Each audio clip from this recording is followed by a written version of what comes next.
Depuis le 3 mai 2011, la cellule des femmes de l'Union des professionnels des médias du Bénin œuvre pour l'épanouissement et l'amélioration du cadre professionnel de la femme journaliste. 11 ans après la mise en place d'un tel creuset, le bureau actuel, dirigé par Pulchéri Bemenou, a convié les membres de la cellule pour faire le point du chemin parcouru.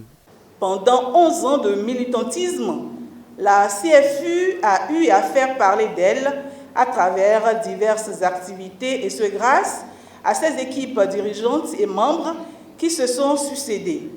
Elles ont gardé le flambeau allumé depuis le 3 mai 2011 à la Maison des médias Thomas Méançon, et ce malgré les écueils inhérents à la vie associative.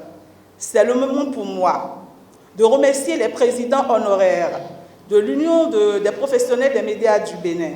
Je vais nommer Brice Oussou et Franck Kotemé, sans oublier l'actuelle présidente Zakiat Latunji, qui ont cru et continuent de croire à notre sincérité, à notre dynamisme et à notre détermination, mais surtout à notre engagement à valoriser les femmes dans la corporation. L'occasion a été également celle du lancement de l'agenda 2022 de la cellule des femmes de l'UPMB. Pour cette 3e édition, c'est un agenda numérique qui a été confectionné.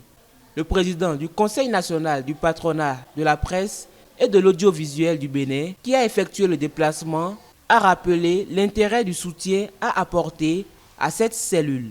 Soutenir l'agenda de la cellule des femmes de l'Union des professionnels des médias du Bénin équivaut à promouvoir des valeurs de leadership, d'éthique et de déontologie au sein des médias. À titre personnel, j'encourage la promotion de ces valeurs qui sont primordiales au développement de la presse béninoise et de notre pays. Cette initiative sensibilise aussi les acteurs des médias en général et les femmes des médias en particulier à l'amélioration continue de leurs prestations. Au regard des années qui se sont écoulées, l'ancienne coordonnatrice de la CFU Bénin, celle qui a eu l'initiative de la cellule, a noté de grandes avancées. Cependant, il reste encore du chemin à faire, a déclaré Clémentine Lokono. Et le bilan est là.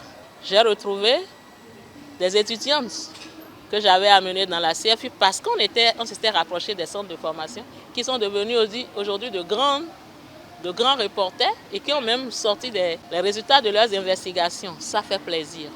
Ensuite, d'une dizaine que j'ai peiné à trouver comme responsables, vous avez vu une liste de plus de 50 personnes. Les résultats sont là, mais bon, ce n'est pas encore ce que je souhaite. Donc pour moi, le combat doit continuer. Ça ne peut pas s'arrêter.